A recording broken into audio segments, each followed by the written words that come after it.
The Mermaid by Hans Christian Andersen. Far out at sea, the water is as blue as the bluest cornflower, and as clear as the clearest crystal. But it is very deep, too deep for any cable to fathom, and if many steeples were piled on the top of one another, they would not reach from the bed of the sea to the surface of the water.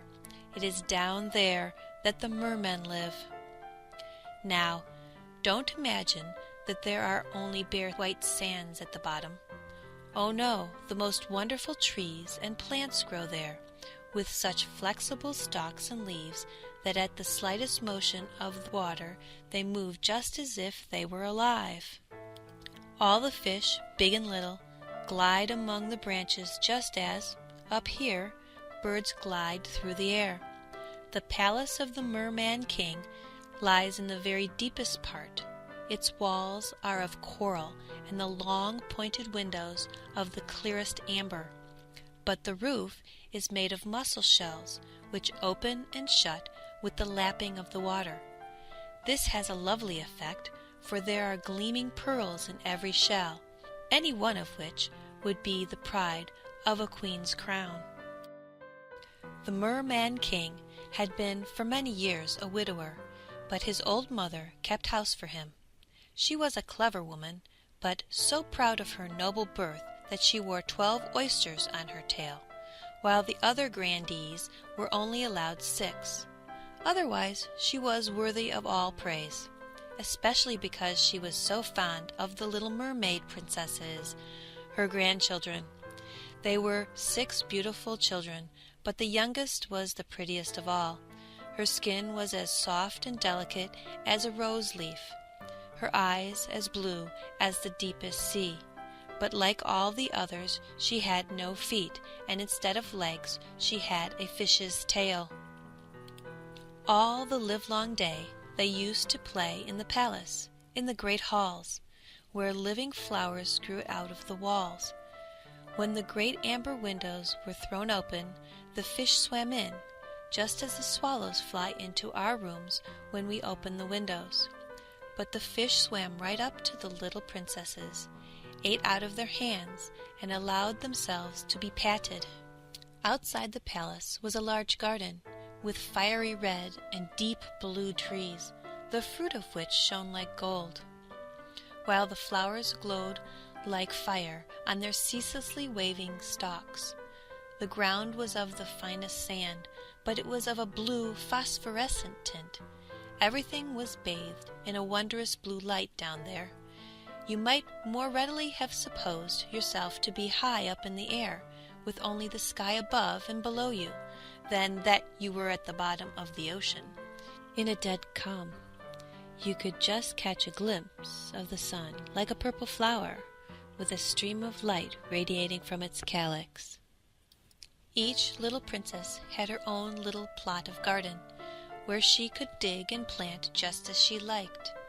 One made her flower bed in the shape of a whale, another thought it nice to have hers like a little mermaid. But the youngest made hers quite round like the sun, and she would only have flowers of a rosy hue like its beams. She was a curious child, quiet and thoughtful, and while the other sisters decked out their gardens with all kinds of extraordinary objects which they got from wrecks, she would have nothing besides the rosy flowers like the sun up above, except a statue of a beautiful boy. It was hewn out of the purest white marble and had gone to the bottom from some wreck.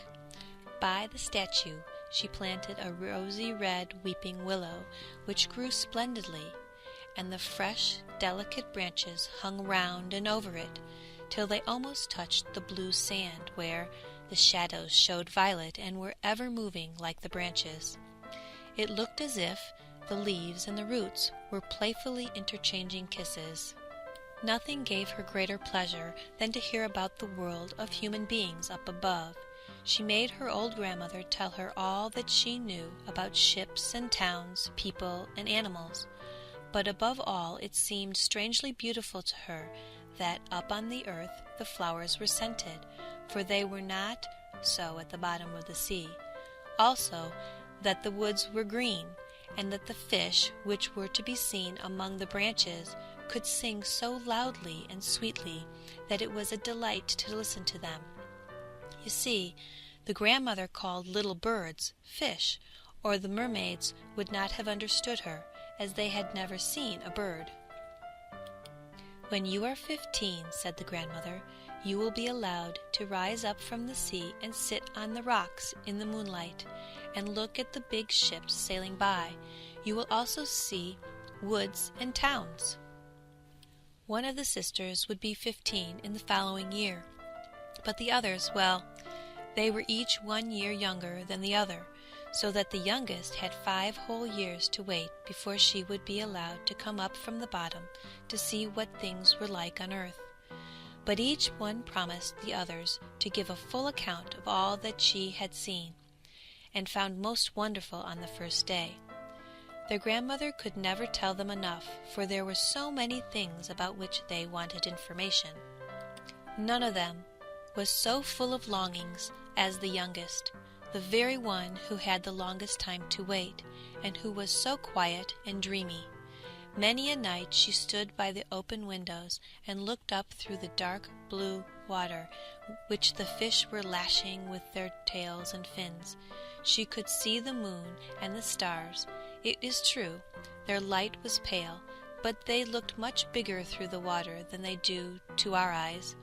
When she saw a dark shadow glide between her and them, she knew that it was either a whale swimming above her, or else a ship laden with human beings.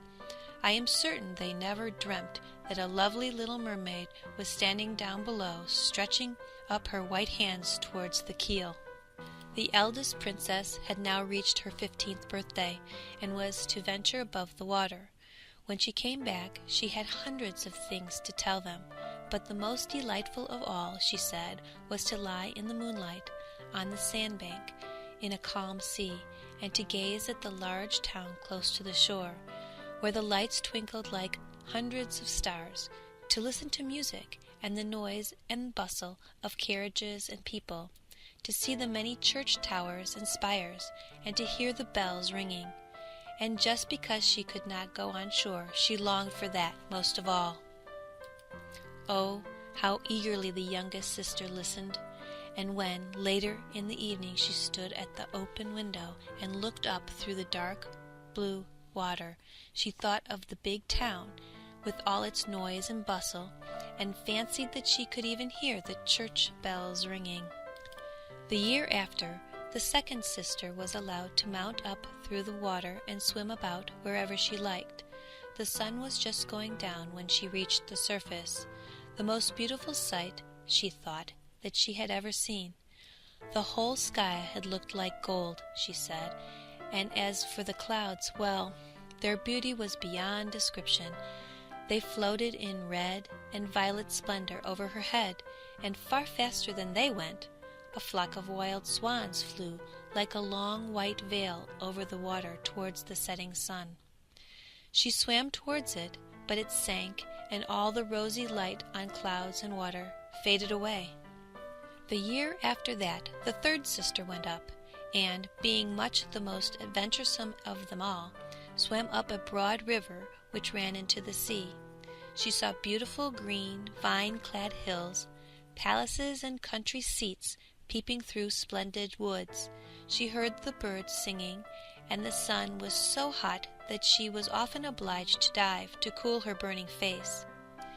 In a tiny bay she found a troop of little children running about naked and paddling in the water. She wanted to play with them, but they were frightened and ran away. Then a little black animal came up. It was a dog, but she had never seen one before. It barked so ferociously at her that she was frightened and made for the open sea. She could never forget the beautiful woods, the green hills, and the lovely children who could swim in the water although they had no fishes' tails. The fourth sister was not so brave. She stayed in the remotest part of the ocean, and, according to her account, that was the most beautiful spot. You could see for miles and miles around you, and the sky above was like a great glass dome. She had seen ships, but only far away, so that they looked like seagulls.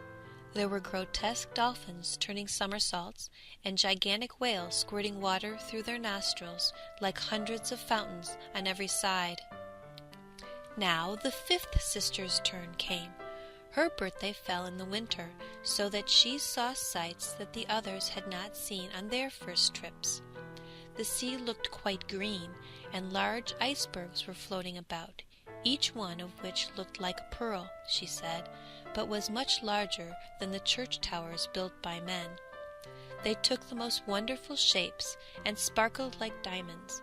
She had seated herself on one of the largest, and all the passing ships sheered off in alarm when they saw her sitting there with her long hair streaming loose in the wind. In the evening the sky became overcast with dark clouds.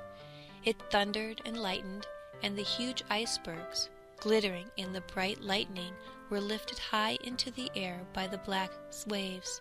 All the ships shortened sail, and there was fear and trembling on every side.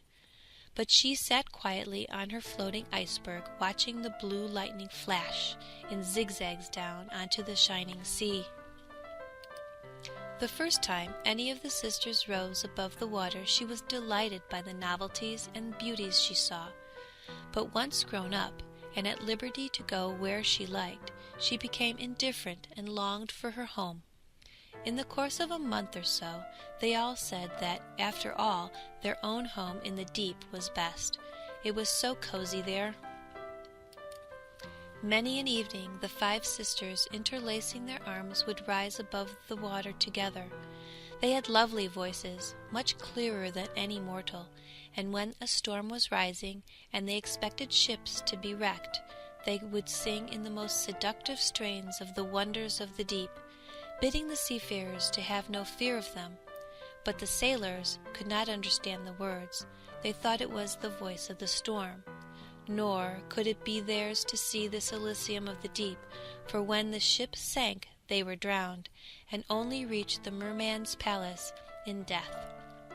When the elder sisters rose up in this manner, arm in arm, in the evening, the youngest remained behind quite alone, looking after them as if she must weep. But mermaids have no tears, and so they suffer all the more. "Oh, if I were only 15, she said, "I know how fond I shall be of the world above, and of the mortals who dwell there." At last her 15th birthday came. "Now we shall have you off our hands," said her grandmother, the old Queen Dowager. "Come now, let me adorn you like your other sisters."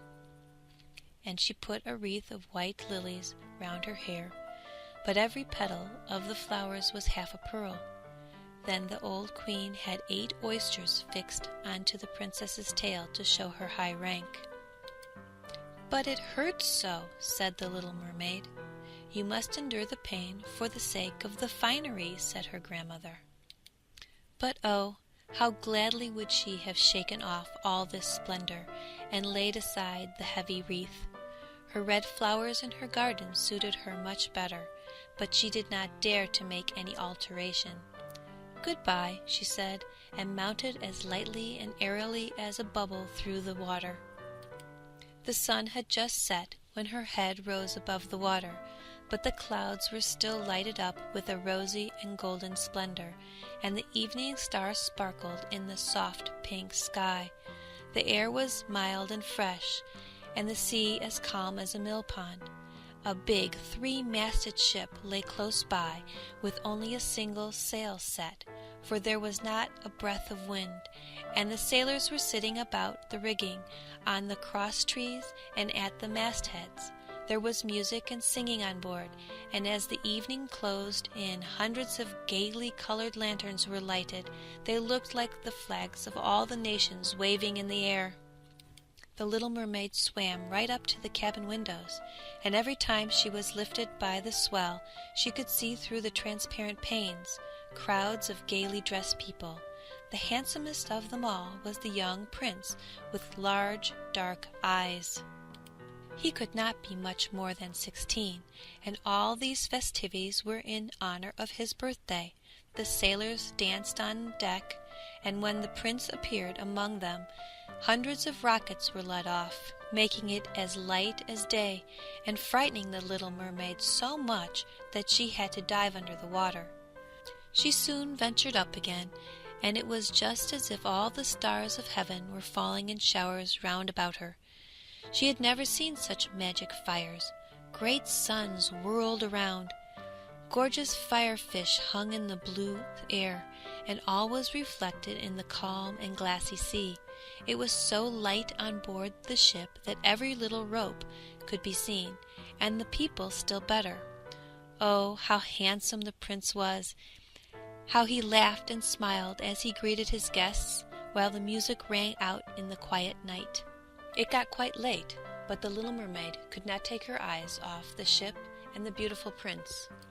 The colored lanterns were put out, no more rockets were sent up, and the cannon had ceased its thunder. But deep down in the sea there was a dull murmuring and moaning sound.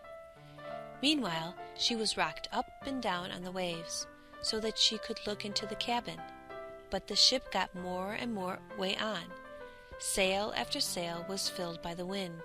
The waves grew stronger. Great clouds gathered, and it lightened in the distance. Oh, there was going to be a fearful storm, and soon the sailors had to shorten sail. The great ship rocked and rolled as she dashed over the angry sea. The black waves rose like mountains, high enough to overwhelm her, but she dived like a swan through them and rose again and again on their towering crests. The little mermaid thought it was a most amusing race, but not so the sailors. The ship creaked and groaned. The mighty timbers bulged and bent under the heavy blows. The water broke over the decks, snapping the mainmast like a reed. She keeled over on her side, and the water rushed into the hold.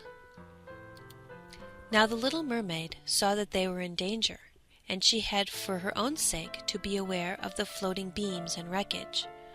One moment it was so pitch dark that she could not see at all, but when the lightning flashed it became so light that she could see all on board. Every man was looking out for his own safety as best he could, but she more particularly followed the young prince with her eyes, and when the ship went down she saw him sink in the deep sea. At first she was quite delighted, for now he was coming to be with her, but then she remembered that human beings could not live under water, and that only if he were dead could he go to her father's palace. No, he must not die. So she swam towards him all among the drifting beams and planks, quite forgetting that they might crush her. She dived deep down under the water and came up again through the waves, and at last reached the young prince just as he was becoming unable to swim any farther in the stormy sea. His limbs were numbed, his beautiful eyes were closing, and he must have died if the little mermaid had not come to the rescue. She held his head above the water and let the waves drive them whithersoever they would. By daybreak all the storm was over. Of the ship not a trace was to be seen.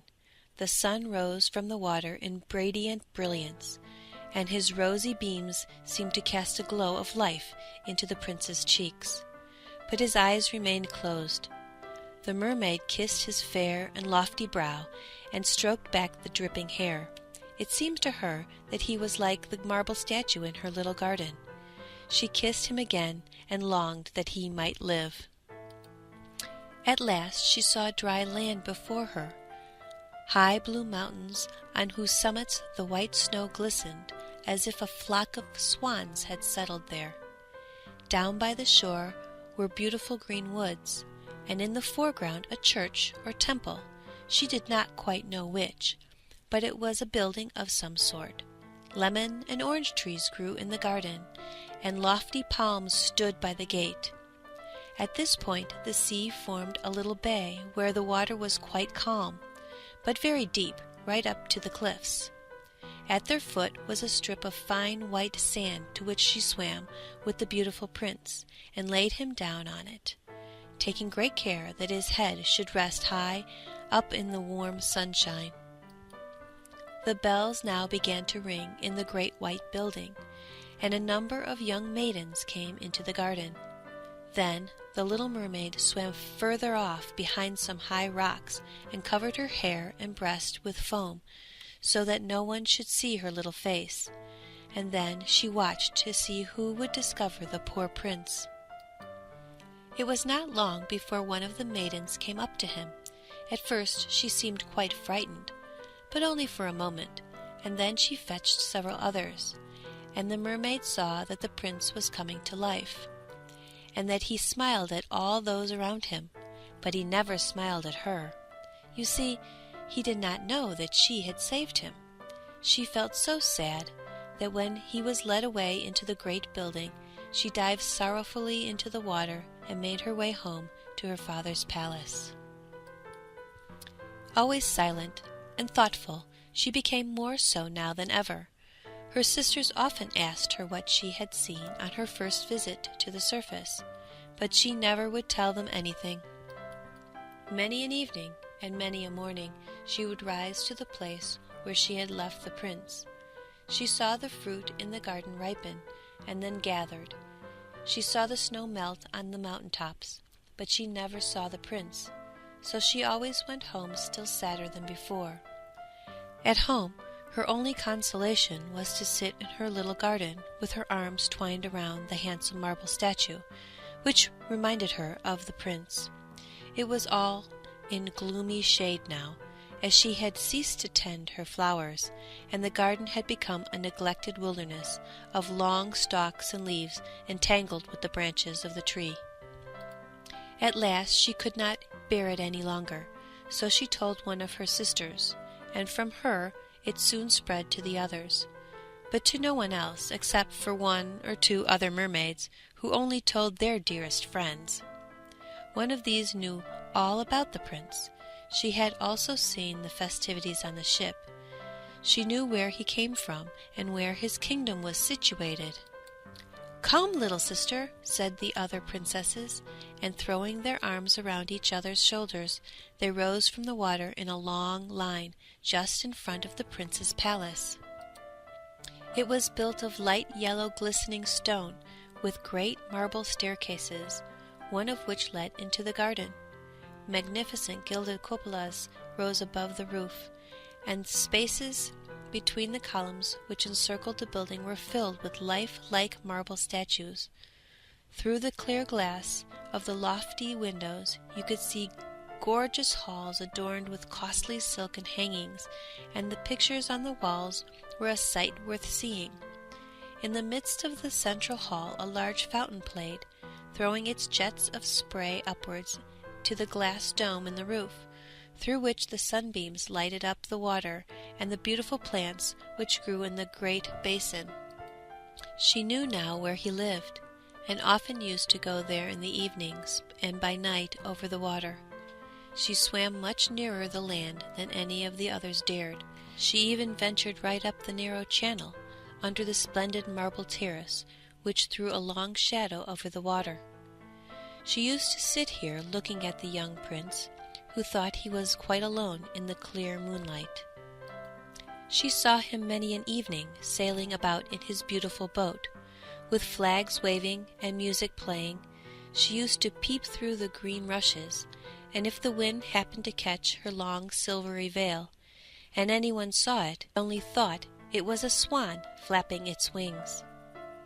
Many a night she heard the fishermen, who were fishing by torchlight, talking over the good deeds of the young prince, and she was happy to think that she had saved his life when he was drifting about on the waves, half dead, and she could not forget how closely his head had pressed to her breast, and how passionately she had kissed him. But he knew nothing of all this, and never saw her even in his dreams.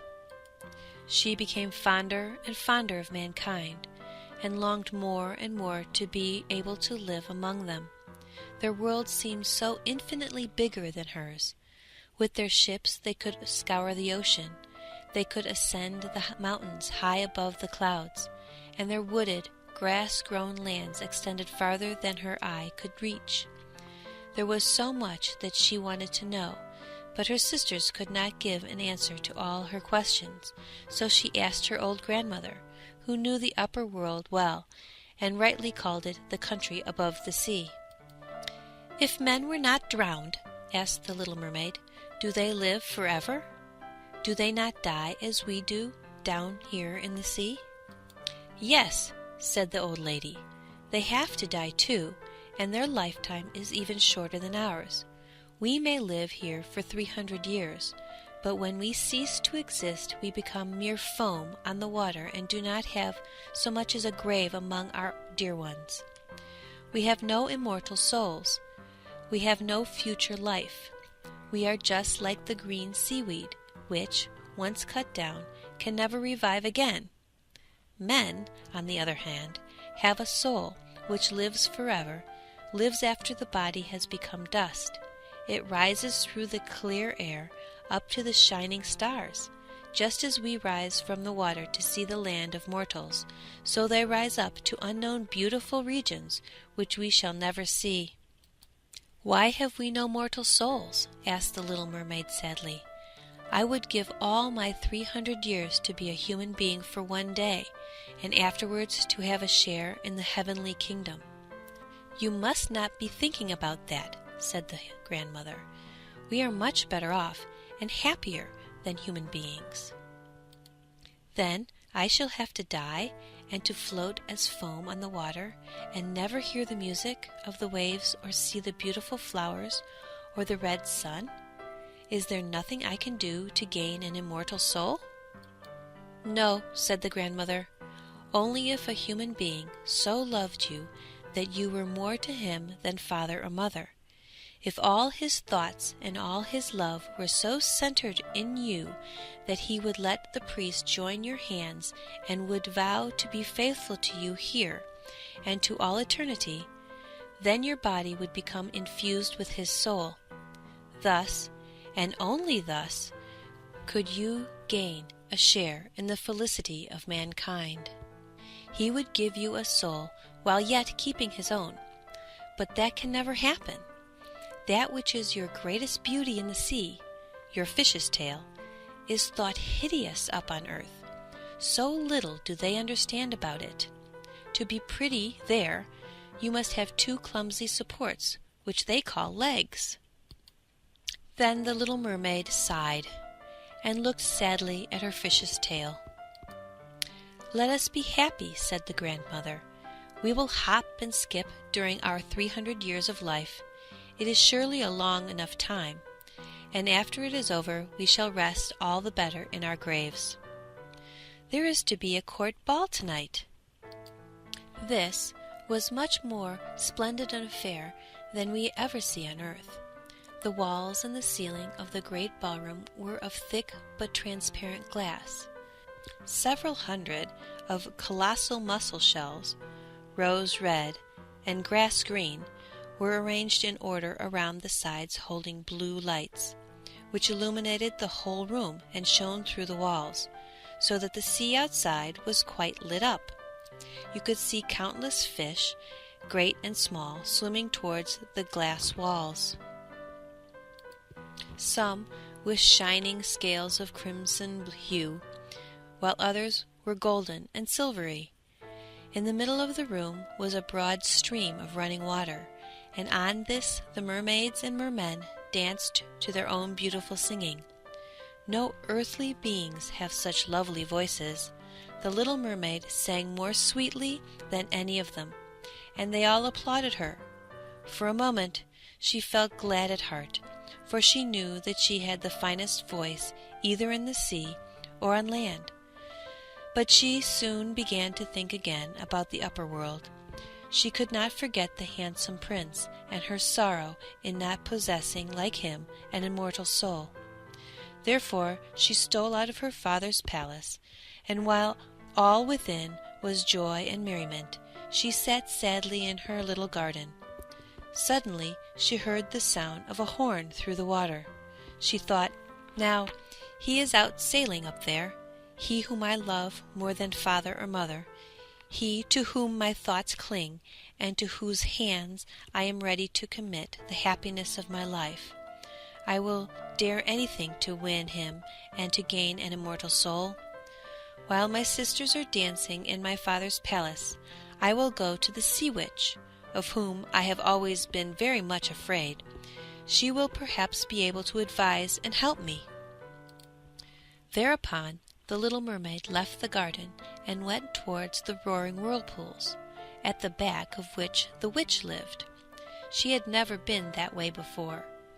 No flowers grew there, no seaweed, only the bare grey sands stretched towards the whirlpools, which like rushing mill wheels swirled round, dragging everything that came within reach down to the depths. She had to pass between these boiling eddies to reach the witch's domain, and for a long way the only path led over warm, bubbling mud, which the witch called her peat bog. Her house stood behind this, in the midst of a weird forest. All the trees and bushes were polyps, half animal and half plant. They looked like 100-headed snakes growing out of the sand. The branches were long, slimy arms, with tentacles like wriggling worms, every joint of which, from the root to the outermost tip, was in constant motion. They wound themselves tightly round whatever they could lay hold of, and never let it escape. The little mermaid, standing outside, was quite frightened. Her heart beat fast with terror, and she nearly turned back. But then she remembered the prince and the immortal soul of mankind, and took courage. She bound her long flowing hair tightly around her head, so that the polyps should not seize her by it, folded her arms over her breast, and darted like a fish through the water, in between the hideous polyps, which stretched out their sensitive arms and tentacles towards her. She could see that every one of them had something or other which they had grasped with their 100 arms, and which they held as if in iron bands. The bleached bones of men who had perished at sea and sunk below peeped forth from the arms of some, while others clutched rudders and sea chests, or the skeleton of some land animal, and, most horrible of all, a little mermaid whom they had caught and suffocated. Then she came to a large opening in the wood, where the ground was all slimy, and where some huge fat water snakes were gambolling about. In the middle of this opening was a house built of the bones of the wrecked. There sat the witch, letting a toad eat out of her mouth, just as mortals let a little canary eat sugar. She called the hideous water snakes her little chickens, and allowed them to crawl about on her unsightly bosom. "I know very well what you have come here for," said the witch. "It is very foolish of you.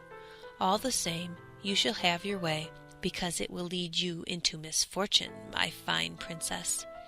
You want to get rid of your fish's tail, and instead to have 2 stumps to walk about upon, like human beings, so that the young prince may fall in love with you, and that you may win him and an immortal soul. Ha ha ha ha!" Saying this, she gave such a loud, hideous laugh that the toad and the snakes fell to the ground and wriggled about there. "You are just in the nick of time," said the witch. "After sunrise tomorrow I should not be able to help you until another year had run its course. I will make you a potion, and before sunrise you must swim ashore with it. Seat yourself on the beach and drink it. Then your tail will divide and shrivel up to what men call beautiful legs. But it hurts. It is as if a sharp sword were running through you. All who see you will say that you are the most beautiful child of man they have ever seen. You will keep your gliding gait. No dancer will rival you, but every step you take will be as if you were treading upon sharp knives, so sharp as to draw blood. If you are willing to suffer all this, I am ready to help you." "Yes," said the little princess with a trembling voice, thinking of the prince and of winning an undying soul. "But remember," said the witch, "when once you have received a human form, you can never be a mermaid again. you will never again be able to dive down through the water to your sisters and to your father's palace. And if you do not succeed in winning the prince's love, so that for your sake he will forget father and mother, cleave to you with his whole heart, let the priest join your hands and make you man and wife, you will gain no immortal soul. The first morning after his marriage with another your heart will break, and you will turn into foam of the sea." "I will do it," said the little mermaid, as pale as death. "But you will have to pay me too," said the witch.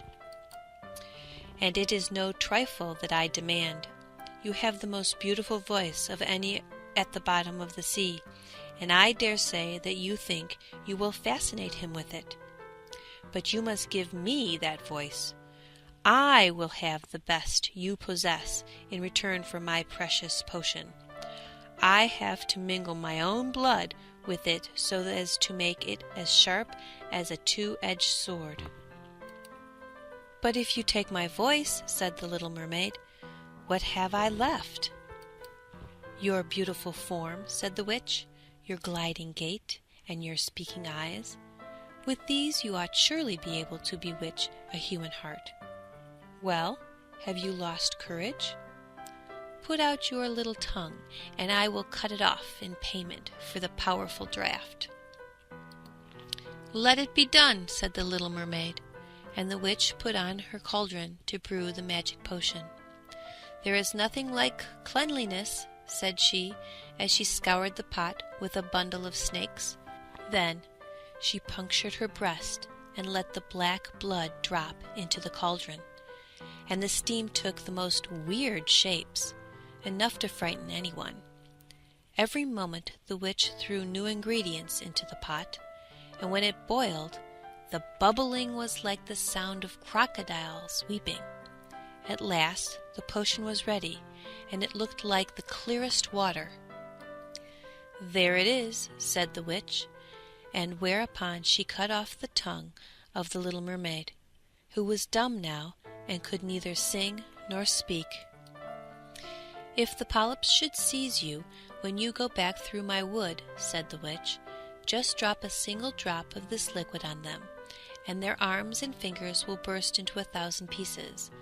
But the little mermaid had no need to do this, for at the mere sight of the bright liquid, which sparkled in her hand like a shining star, they drew back in terror. So she soon got past the wood, the bog, and the eddying whirlpools. She saw her father's palace.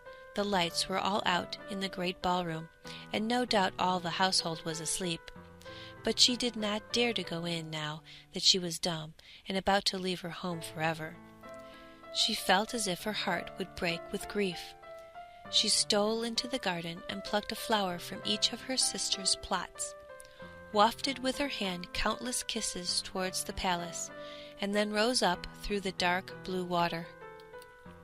The sun had not risen when she came in sight of the prince's palace, and landed at the beautiful marble steps. The moon was shining bright and clear. The little mermaid drank the burning, stinging draught, and it was like a sharp, two-edged sword running through her tender frame. She fainted away, and lay as if she were dead. When the sun rose on the sea, she woke up and became conscious of a sharp pang, but just in front of her stood the handsome young prince, fixing his coal black eyes on her. She cast hers down, and saw that her fish's tail was gone, and that she had the prettiest little white legs any maiden could desire. But she was quite naked, so she wrapped her long, thick hair around her. The prince asked who she was, and how she came there. She looked at him tenderly, with a sad expression in her dark blue eyes, but could not speak. Then he took her by the hand, and led her into the palace. Every step she took was, as the witch had warned beforehand, as if she were treading on sharp knives and spikes, but she bore it gladly. Led by the prince, she moved as lightly as a bubble, and he and everyone else marveled at her graceful gliding gait. Clothed in the costliest silks and muslins, she was the greatest beauty in the palace, but she was dumb, and could neither sing nor speak.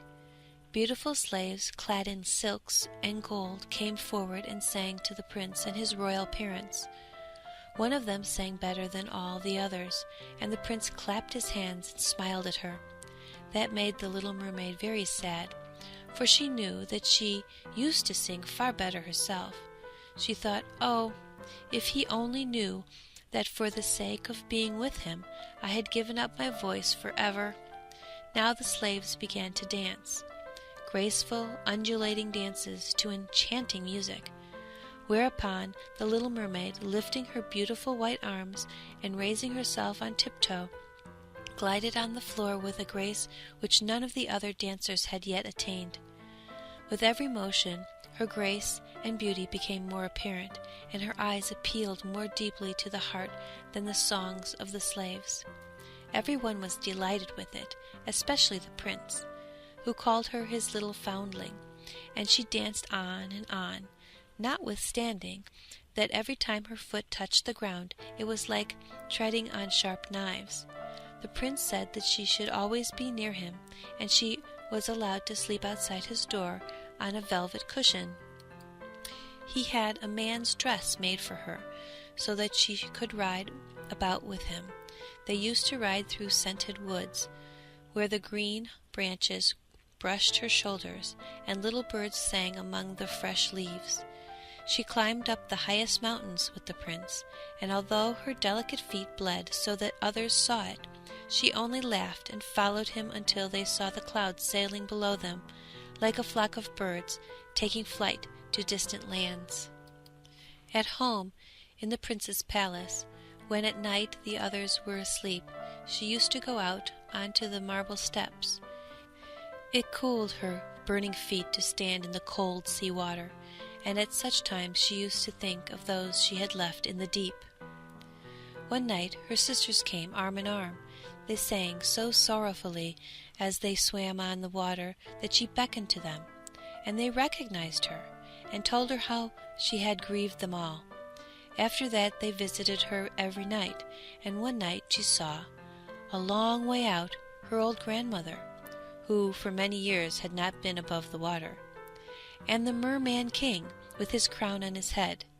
They stretched out their hands towards her, but did not venture so close to land as her sisters. Day by day she became dearer to the prince. He loved her as one loves a good sweet child, but it never entered his head to make her his queen.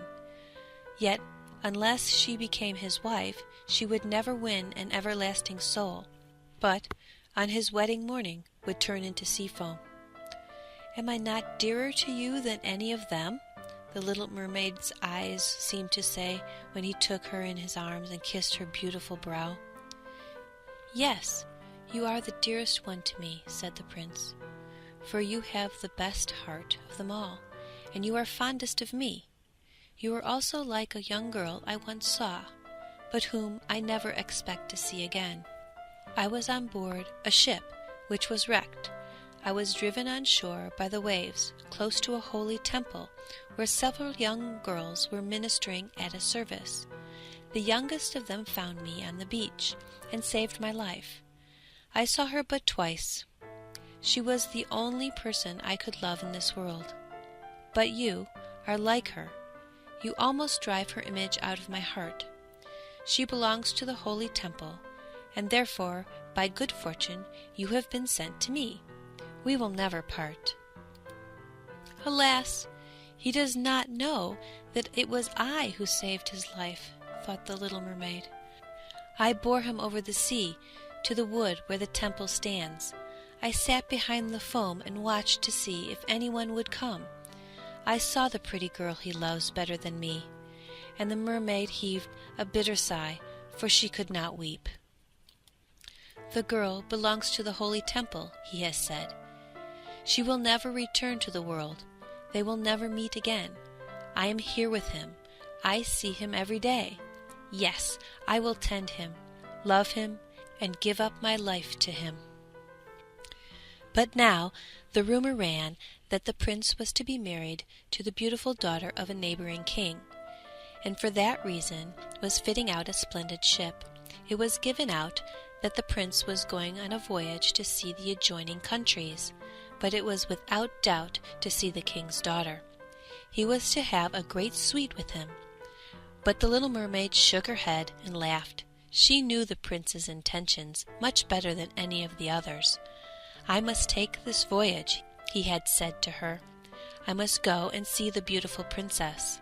My parents demand that, but they will never force me to bring her home as my bride. I can never love her. She will not be like the lovely girl in the temple whom you resemble. If I ever had to choose a bride, it would sooner be you with your speaking eyes, my sweet dumb foundling." And he kissed her rosy mouth, played with her long hair, and laid his head upon her heart, which already dreamt of human joys and an immortal soul. "You are not frightened of the sea, I suppose, my dumb child?" he said, as they stood on the proud ship which was to carry them to the country of the neighboring king. And he told her about storms and calms, about curious fish in the deep, and the marvels seen by divers. And she smiled at his tales, for she knew all about the bottom of the sea much better than anyone else. At night, in the moonlight, when all were asleep except the steersman who stood at the helm, she sat at the side of the ship, trying to pierce the clear water with her eyes, and fancied she saw her father's palace, and above it her old grandmother with her silver crown on her head, looking up through the cross currents towards the keel of the ship. Then her sisters rose above the water. They gazed sadly at her, wringing their white hands. She beckoned to them, smiled, and was about to tell them that all was going well and happily with her, when the cabin boy approached, and the sisters dived down. But he supposed that the white objects he had seen were nothing but flakes of foam. The next morning the ship entered the harbor of the neighboring king's magnificent city. The church bells rang, and trumpets were sounded from every lofty tower, while the soldiers paraded with flags flying and glittering bayonets. There was a fete every day. There was a succession of balls, and receptions followed one after the other. But the princess was not yet present. She was being brought up a long way off, in a holy temple, they said, and was learning all the royal virtues. At last she came. The little mermaid stood eager to see her beauty, and she was obliged to confess that a lovelier creature she had never beheld. Her complexion was exquisitely pure and delicate, and her trustful eyes of the deepest blue shone through their dark lashes. "It's you," said the prince, "you who saved me when I lay almost lifeless on the beach." And he clasped his blushing bride to his heart. "Oh, I am too happy," he exclaimed to the little mermaid. "A greater joy than I had dared to hope for has come to pass. You will rejoice at my joy, for you love me better than anyone." Then the little mermaid kissed his hand, and felt as if her heart were broken already. His wedding morn would bring death to her and change her to foam. All the church bells pealed, and heralds rode through the town proclaiming the nuptials. Upon every altar throughout the land fragrant oil was burnt in costly silver lamps. Amongst the swinging of the censers by the priests, the bride and the bridegroom joined hands and received the bishop's blessing.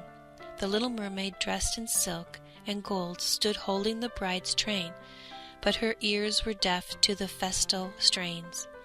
Her eyes saw nothing of the sacred ceremony. She was thinking of her coming death and of all that she had lost in this world. That same evening the bride and bridegroom embarked, amidst the roar of cannon and the waving of banners. A royal tent of purple and gold, softly cushioned, was raised amidships, where the bridal pair were to repose during the calm, cool night.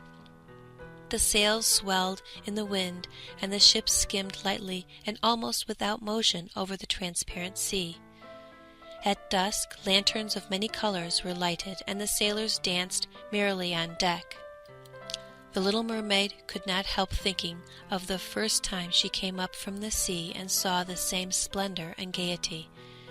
and she now threw herself among the dancers, whirling as a swallow skims through the air when pursued. The onlookers cheered her in amazement. Never had she danced so divinely. Her delicate feet pained her as if they were cut with knives, but she did not feel it, for the pain at her heart was much sharper. She knew that it was the last night that she would breathe the same air as he, and would look upon the mighty deep, and the blue starry heavens. An endless night without thought and without dreams awaited her, who neither had a soul nor could win one. The joy and revelry on board lasted till long past midnight. She went on laughing and dancing with the thought of death all the time in her heart. The prince caressed his lovely bride, and she played with his raven locks, and with their arms entwined they retired to the gorgeous tent. All became hushed and still on board the ship. Only the steersman stood at the helm. The little mermaid laid her white arms on the gunwale and looked eastwards for the pink-tinted dawn. The first sunbeam, she knew, would be her death. Then she saw her sisters rise from the water. They were as pale as she was.